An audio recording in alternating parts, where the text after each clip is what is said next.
Margaret Giancola. Taoiseach, yesterday I called for a debate to be held in this House on the impact of immigration, to inward immigration. Your Minister for Immigration, Roderick O'Gorman, TD, responded to say that we are currently providing accommodation to 64,000 people, many from Ukraine. He went on to list that 17,000 of those people who have come to our shores fleeing wars elsewhere. He listed in his response wars in Syria, Afghanistan, Ethiopia, Eritrea, from where people have come seeking international protection. Your Minister failed to mention countries of Georgia, where 2,300 applicants have come in the first 10 months of this year, representing a tenfold increase from 2021 figures. He failed to mention Algeria, which has seen the numbers of asylum seekers increase from less than 100 in 2021 to a staggering 1,318 for the 10 months so far in 2022, an increase of more than 1,000%, with similar figures from Somalia, Nigeria and Albania. I'm not sure now if the Minister didn't know the figures or was he being deliberately misleading in his response. You dodged the question and passed it to Minister O'Gorman. So I'm asking you today if the International Protection Office has witnessed a staggering 516% increase in new arrivals seeking asylum, excluding those coming from Ukraine. And that's a very important figure, not from Ukraine.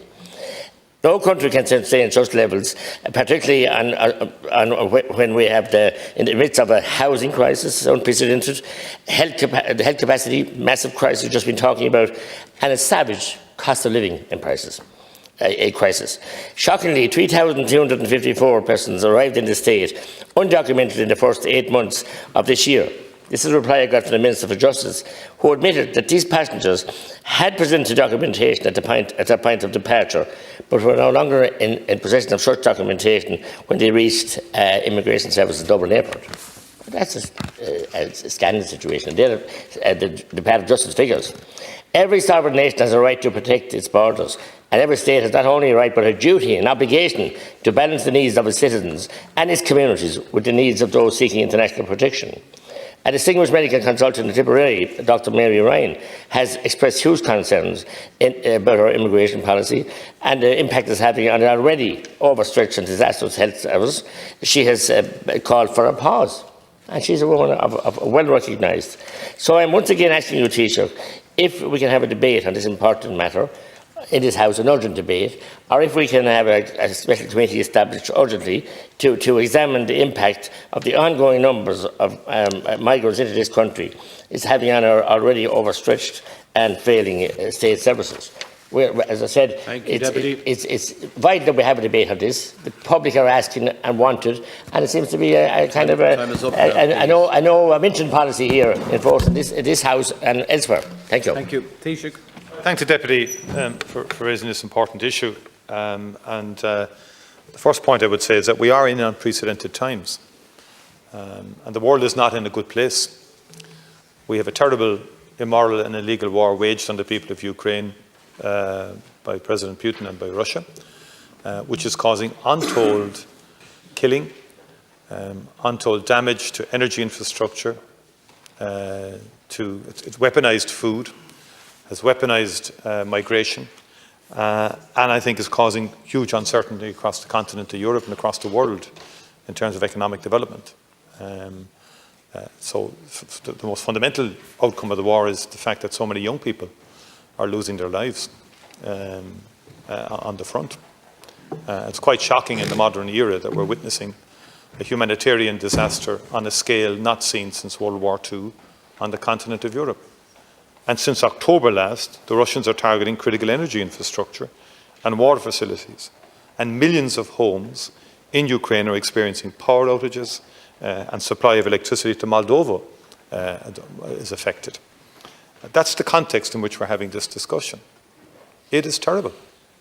And the result has been millions and millions of Ukrainians leaving their country. Now, Ireland has welcomed and taken in, along with other European member states, and as part of the European directive, Temporary Protection Directive, we have directly housed 47,000 people fleeing the brutal war, but the state as a whole, in terms of private accommodation, so on, about 65,000 refugees from Ukraine and the rest of the world, sorry, have been housed directly by the state. That includes international protection. Now, that's not easy. It's unprecedented. It is challenging. We have never before had to deal with numbers of that kind or in that volume. And on the Ukrainian situation, the vast majority have been mothers and children, and many communities across the country and many people have opened up and have welcomed Ukrainians in, given the circumstances that they're fleeing from, and they're leaving family behind them and everything. But it certainly does create huge pressures on our services and so forth.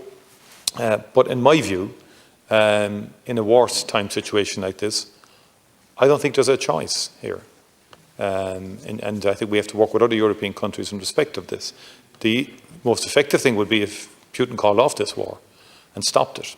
But at the moment now what's going on is they're trying to freeze people, starve people. And I think it's quite shocking what's going on. It's a premeditated attack on people and the basic necessities of life. In my view, it constitutes a war crime. On the international protection, the numbers have gone significantly up. And what I would say to the Deputy is I have no issue at all with a debate in the House on this, and I have no issue with a committee being formed if that's the desire of the House, to get more into the details on the specific issues. Maybe that's something that can be worked out. Thank you very much. Deputy. Plans to fail, and we cannot possibly plan for the needs of our citizens and our community with no limits on inward immigration or controls. So we need a serious examination there. You've studiously waited to interview 3 minutes to mention the 17,000 that didn't come from Ukraine and many who haven't come from war-affected countries. So migration is both outward and inward, and as part of our nation's history for generations. There's no denying that. But there are many benefits too from immigration and migration, and we accept the desire of young people to get expertise and to travel. And many have left our shores and benefited from that. And many doctors, thousands of them, and nurses have come to our shores and all kinds of levels in medicine. And I want to say I was in St Vincent Hospital for 6 days last week, and I got exceptional care in that public hospital. Exceptional care. And it was delivered by many new people from India and all over. And I want to say that they're playing a valuable role. But we take off the blindfolds, Taoiseach. And there's not blindfolds. You know better than anyone what's going in. What's coming in, and it's downright unacceptable, and you won't deal with it, and you're part of it, and you're obsessed with the word Ukraine. Obsessed with it. I accept that we have to take people up Ukraine. I'm asking about the 2,300 came into Dublin Airport with no documentation. Surely we're not a free-for-all, a freeloader completely, that they're not sent back. We can't go anywhere without our passports.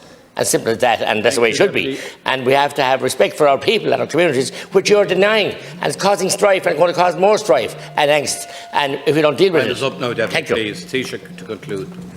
I just wanted to assure the Deputy I'm not obsessed with anything, but there is a reality of a war that's on our doorsteps. There are 17,518 people accommodated in the IPAS accommodation, International Protection System, and that has increased. The average before COVID was in 2019 was about 3,500. That was the expected annual average.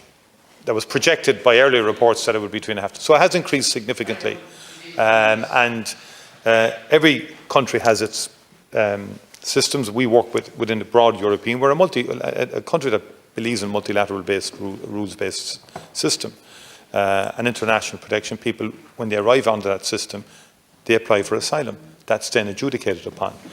Lots of resources have been allocated to speed up the arbitration of that and the decision. And if people are not legitimately, if their application is refused, then people in that situation can be deported.